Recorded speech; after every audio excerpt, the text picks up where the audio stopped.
ইয়া রাসূলুল্লাহ সাল্লাল্লাহু আলাইহি ওয়াসাল্লাম ইন্নী রাআইতু হুলুমান মুনকারাল লাইলা। আমার রাসূল বলেন ক্বালা ওয়া মা হুয়া।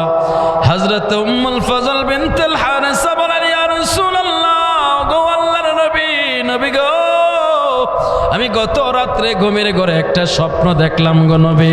আমার নবী কই কেমন স্বপ্ন দেখলা? ক্বালা ওয়া মা হুয়া, কেমন স্বপ্ন দেখলা? হযরত উম্মুল ফজল বিনতুল হারিসা তিনি বলেন ক্বালাত ইন্নাহু শাদীদ। আল্লাহর রাসূল বললেন রে উম্মুল ফজল, কেমন ভয়ঙ্কর স্বপ্ন তুমি দেখলা, একটু খুলে বলো। হযরত উম্মুল ফজল বলে ইয়া রাসূলুল্লাহ ক্বালাত ইন্নাহু শাদীদ, হুজুর স্বপ্নটা বড় ভয়ঙ্কর ছিল, বড় কঠিন ছিল। আল্লাহর রাসূল বলেন ক্বালা ওয়া মা হুয়া, কেমন কঠিন ছিল? তিনি বলেন রাআইতু ইন কাইত কিতাতাম জাসাদিকা কিতাতাম মিন জাসাদিকা কিতাত ওয়া ওয়াদিআত ফি হাজরিক।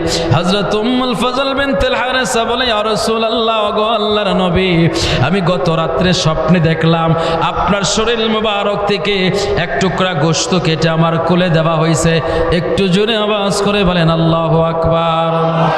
কামা ক্বালা রাসূলুল্লাহ সাল্লাল্লাহু আলাইহি ওয়াসাল্লাম রাআইতু খায়রান। আল্লাহর রাসূল বলেন রে উম্মুল ফজল, তুমি তো বড় উত্তম স্বপ্ন দেখেছো, বড় সুন্দর স্বপ্ন দেখেছো। হযরত উম্মুল ফজল লেখে বললেন ইয়া রাসূলুল্লাহ, ওগো আল্লাহর নবী রাহমাতাল লিল আলামিন, হুজুর আপনার শরীর মোবারক থেকে গোশত কেটে দেওয়া হয়েছে আমার কোলে। এটা তো আমার কাছে ভয়ঙ্কর লেগেছে। হুজুর আপনি বললেন এটা ভয়ঙ্কর না, এটা নাকি উত্তম স্বপ্ন, কি করে হয়? আমার নবী বলেন তালিদু ফাতিমা ইনশাআল্লাহু গুলামা ইয়াকুনু ফি হাজরিক। আমার নবী বলে রে উম্মুল ফজল, উম্মুল ফজল, কিছুদিনের মধ্যে আমার ফাতেমা একটা পুত্র সন্তান প্রসব করবে, একটা পুত্র সন্তানের জন্ম দেবে, আর সে সন্তানটাকে তোমার কোলে দেওয়া হবে। একটু জোরে আওয়াজ করে বলেন আল্লাহু আকবার। হযরত উম্মুল ফজল বিনতুল হারিসা বলেন ফাওয়ালাদাত ফাতিমাতুল হুসাইন ফাকানা ফি হাজরি। হযরত উম্মুল ফজল বিনতুল হারিসা বলেন কিছুদিনের মধ্যে আল্লাহর রাসূল বললেন, ঠিক কিছুদিনের মধ্যে ফাতেমা পুত্র সন্তান প্রসব করলেন, অর্থাৎ হুসাইনকে প্রসব করলেন। আর সে হুসাইনকে একটা রুমালে বেঁধে একটা তোয়ালের মধ্যে করে আমার কোলে দেওয়া হলো। আমি যখন এই হুসাইনকে কোলে নিলাম, আমার রাসূলের কথা মনে হয়ে গেল, আমি আমার রাসূলের দরবারে আবার হাজির হয়ে গেলাম। ইয়া রাসূলুল্লাহ, ইয়া হাবিবাল্লাহ, নবী গো, আপনার ফাতেমা একটা পুত্র সন্তান ভূমিষ্ঠ করেছে। হুজুর সেই সন্তান নিয়ে আপনার দরবারে আমি হাজির হয়ে গেলাম। হযরত উম্মুল ফজল বিনতুল হারিসা রাদিয়াল্লাহু তাআলা বলেন, তিনি বলেন আমি আমার রাসূলের চেহারার দিকে তাকায় দেখলাম রাসূলের চেহারা মুবারকটা লাল হয়ে গেল। ফাইদা আইনা রাসূলুল্লাহ সাল্লাল্লাহু আলাইহি ওয়াসাল্লাম তুরিকুনা দুমুআ। আমি দেখলাম আল্লাহর রাসূলের চোখটা ভিজে গেল, রাসূলের পাকের চোখগুলো বেয়ে বেয়ে জরজর করে পানি পড়তেছিল।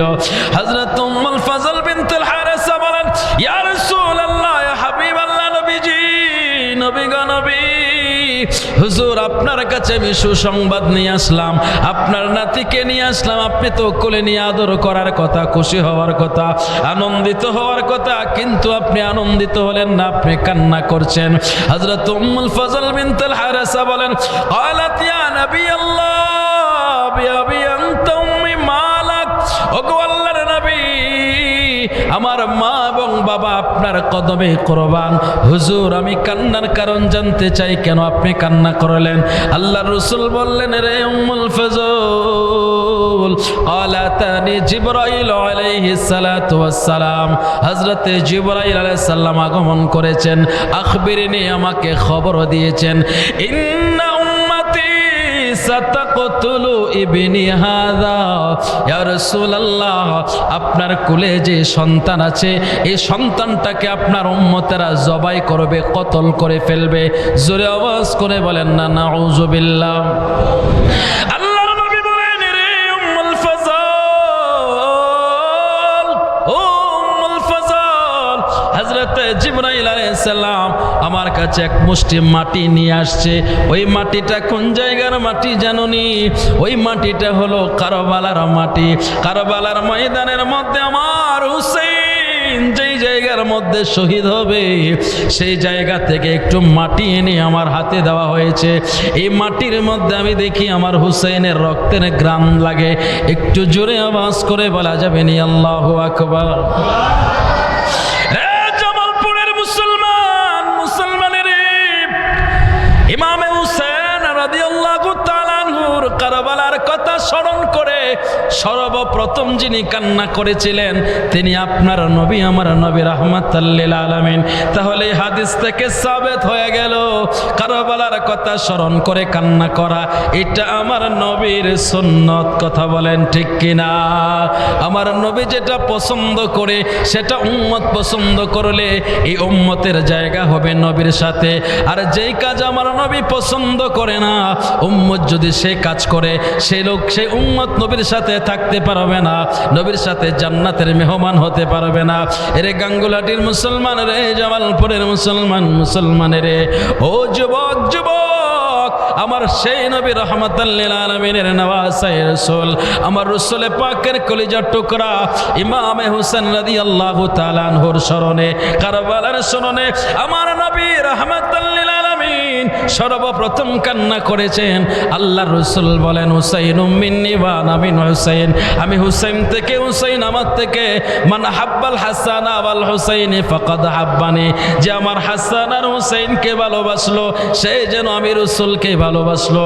আর আমার হাসান হুসাইনকে যারা কষ্ট দিল সে যেন আমি রাসূলকে কষ্ট দিল। এবার আপনারা বলেন, যারা আল্লাহর রাসূলকে কষ্ট দেয় তাদের জন্য কি জান্নাত আসেনি? জোরে বলেন না আসেনি? তাহলে আল্লাহর রাসূলকে কষ্ট দেওয়া যাবে না। আল্লাহর রাসূলের ভালোবাসা যদি চান তাহলে হাসান আর হুসাইনের ভালোবাসার দরকার আছে না নাই? কেউ যদি ওদের কষ্ট দেয় যেন আমায় কষ্ট দেয়, বলুন কেউ যদি ওদের কষ্ট দেয় যেন আমায় কষ্ট দেয়। কষ্ট দিল মা ফাতেমাকে, বলুন কষ্ট দিল তেমাকে।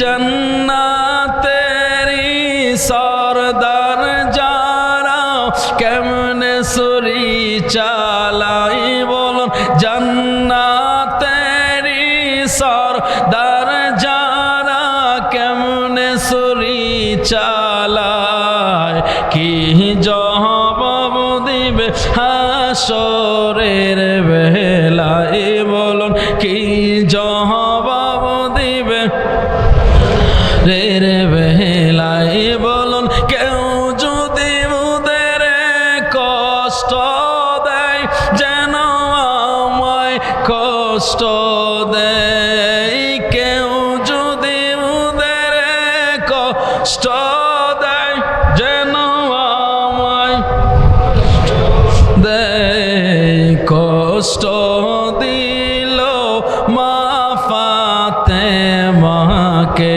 বলুন কষ্ট দিল মা ফাতেমাকে।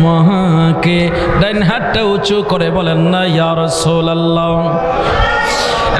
জামালপুরের মুসলমানের ইমামে হুসেন রাদিয়াল্লাহু তাআলা আনহুর কথা শোনার পরে যদি কারো অন্তর নরম না হয় বুঝতে হবে ইমানের মধ্যে ভেজাল আছে। ইমামে হুসেন রাদিয়াল্লাহু তাআলা আনহুর কথা শুনে যদি হৃদয়ের ভিতরে যদি শান্তি উপলব্ধি না হয় বুঝতে হবে ইমান পরিপূর্ণ হয় নাই, ইমানের মধ্যে ভেজাল আছে। আহলে বায়াতের প্রেম মহব্বত যদি অন্তরে না থাকে ওই লোকটা ইমানদার হতে পারবে না, মুমিন হতে পারবে না। তাহলে এই হাদিস থেকে আমরা পাইলাম, এই হাদিস থেকে আমরা যেটা পাইলাম সেটা হলো আমার নবী সর্বপ্রথম কারবালার স্মরণে ইমামে হুসেন রাদিয়াল্লাহু তাআলা আনহুর শাহাদাতের স্মরণে সর্বপ্রথম কান্না করেছে। এই কান্না করা, চোখের পানি জড়ানো, এটা আমার নবীর সুন্নত। কথা বলেন ঠিক কিনা? রে বন্ধু রে, আমার নবী রাহমাতুল লিল আলামিন ইমামে হুসেন রাদিয়াল্লাহু তাআলা আনহুর শুভ বিলাদাত শরীফের মধ্যে তিনি শাহাদাতের খবর পাইলেন। কিভাবে শহীদ হলেন, কিভাবে শহীদ হবেন, কি অবস্থায় হবেন, কিভাবে হবেন, কোন জায়গায় হবেন, সমস্ত কিছু আমার আল্লাহ আমার রাসূলের কাছে তথ্য দিয়ে দিল। আসুন আমরা সরাসরি কারবালার দিকে চলে যাই। অল্প সময়ের ভিতরে মূল কথাগুলো একটু তুলে ধরার চেষ্টা করব। একটু মহব্বত নিয়ে বসবেন। যদি একটু হৃদয়টা নরম হয়, যদি কলবটা একটু নরম হয়, একটু মহব্বত জাগতে পারে, চোখের কোণা যদি একটু ভিজাইতে পারেন, আমি মনে করব এই পানিটা আপনার বৃথা যাবে না, যাবে না।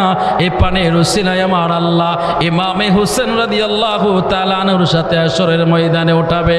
আর যার হাশরটা হুসেনের সাথে হবে তার ঠিকানাটাও জান্নাতে হবে। কথা বলেন ঠিক কিনা? রে জামালপুরের মুসলমান, মুসলমানের আমার নবী রাহমাতুল লিল আলামিন সহজ রাস্তা দিয়ে গেলেন। সহজ রাস্তা কোনটা? সে সহজ রাস্তাটা হলো আহলে বায়াতের রাস্তা। শোন, আমরা এই মাহে মুহররম মাস চলতেছে।